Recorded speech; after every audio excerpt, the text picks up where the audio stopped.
Hello दोस्तों, आप लोगों का अपने YouTube चैनल में स्वागत है। आज हम लोग बात करेंगे सैनिक स्कूल एंट्रेंस एग्ज़ाम के बारे में। जैसा कि आप लोगों को पता है कि इस समय सैनिक स्कूल के एंट्रेंस एग्ज़ाम के फार्म भरे जा रहे हैं, जिससे कि अंतिम तिथि जो है 30 नवंबर 2022 है। तो किस प्रकार से यह फार्म भरे जाएंगे, जो कि ऑनलाइन फार्म भरे जाते हैं, तो ये फार्म किस प्रकार से भरे जाएंगे, तो इस चीज़ के बारे में हम लोग बात करेंगे। इसके साथ साथ फार्म भरने के लिए ज़रूरी कागजात, यानी कि जो फार्म भरे जाएंगे उसमें कौन कौन से कागज़ों की ज़रूरत होगी, जो कि स्कैन होकर के अपलोड होते हैं, तो उन कागज़ों के बारे में भी हम लोग बात करेंगे। ऑनलाइन आवेदन पत्र भरने के निर्देश।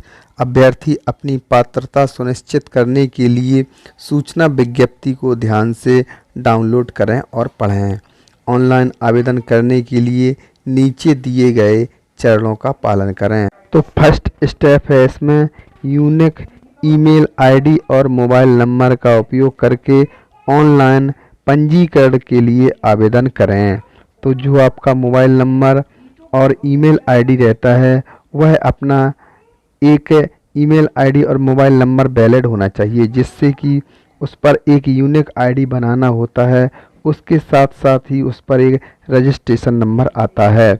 तो उस रजिस्ट्रेशन नंबर को या तो स्क्रीनशॉट ले करके या फिर उस रजिस्ट्रेशन नंबर को कहीं भी लिख कर रख सकते हैं, जिससे कि आगे की सूचनाएं, प्रवेश पत्र वगैरह और सारी सूचना लेने के लिए उसी रजिस्ट्रेशन नंबर का उपयोग करना होता है, जिससे सारी सूचनाएं कलेक्ट की जा सकती हैं। इसके बाद सेकंड स्टेप में डॉक्यूमेंट्स अपलोड करने होते हैं। तो सबसे पहले डॉक्यूमेंट्स होगा प्रारूप में अभ्यर्थी का फ़ोटोग्राफ्स।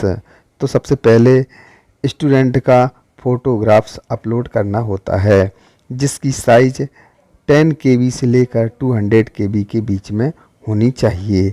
इसके बाद साइन, प्रारूप में अभ्यर्थी का हस्ताक्षर।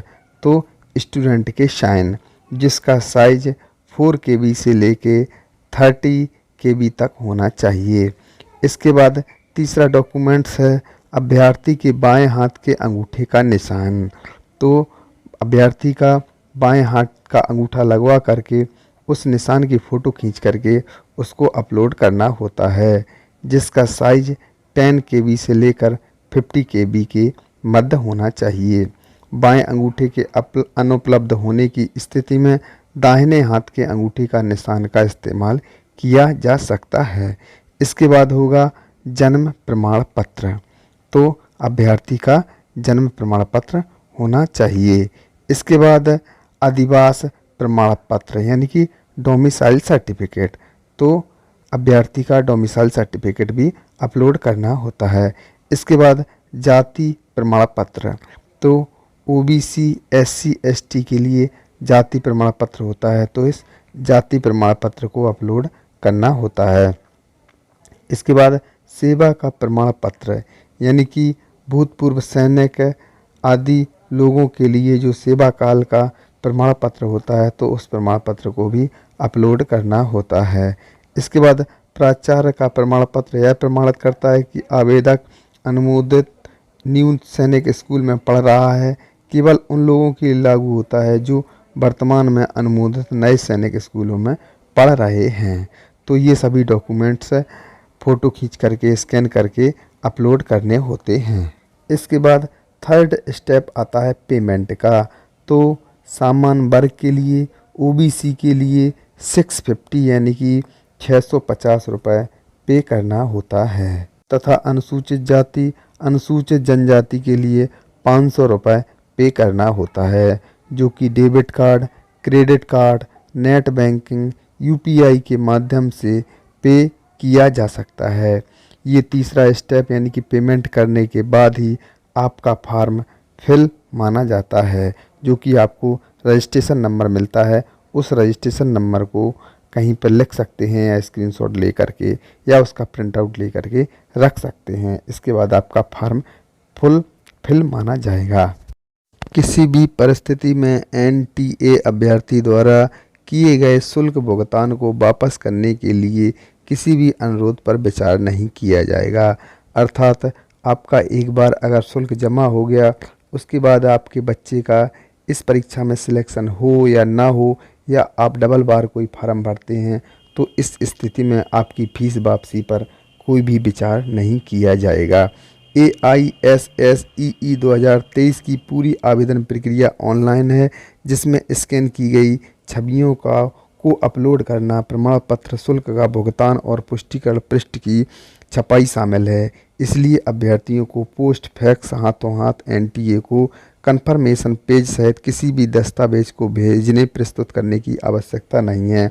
अर्थात ये पूरी प्रक्रिया ऑनलाइन है, तो इसमें ऑनलाइन के पूरे जो चार्ज वगैरह हैं वह इसमें शामिल हैं। इसलिए इसमें किसी को पोस्ट ऑफिस या किसी और माध्यम से इस फार्म को जमा करने के लिए अनुमति प्रदान नहीं की जाती है। फार्म भरने के बाद केवल वेबसाइट पर आवेदन पत्र में भरे गए विवरणों का सुधार यानी कि करेक्शन के लिए जो डेट दी गई है वो 2/12/2022 से 6/12/2022 तक के लिए इसमें करेक्शन की डेट दी गई है। इसके बाद प्रवेश पत्र डाउनलोड करने की जो तिथि दी गई है, तो NTA की वेबसाइट पर बाद में घोषित किया जाएगा, इसको बाद में बताया जाएगा। और परीक्षा की जो तिथि है वो 8 जनवरी 2023 रविवार को रखी गई है। अब परीक्षा की अवधि की बात करते हैं, तो कक्षा 6 में प्रवेश के लिए परीक्षा 150 मिनट की होगी। वहीं कक्षा 9 में प्रवेश के लिए परीक्षा जो होगी वह 180 मिनट की होगी। परीक्षा की समय सीमा की बात करते हैं, तो कक्षा 6 में प्रवेश के लिए परीक्षा दोपहर 2 बजे से शाम 4:30 तक होगी। इसके साथ साथ कक्षा 9 में प्रवेश के लिए जो परीक्षा होगी वो दोपहर 2 बजे से शाम 5 बजे तक होगी। परीक्षा केंद्र के बारे में बात करते हैं, जैसा कि आवेदन पत्र में दर्शाया गया है, तो परीक्षा केंद्र का बाद में बताया जाएगा, जो आपसे फिल करवाया जाएगा उस हिसाब से। तो ये सब मोटी मोटी सूचनाएं इसमें दी गई हैं। तो ये सभी सूचनाएं सैनिक स्कूल एंट्रेंस एग्ज़ाम को भरने के लिए थी। अगर आपको यह वीडियो अच्छा लगा हो तो हमारे वीडियो को लाइक करें तथा हमारे चैनल को सब्सक्राइब करें।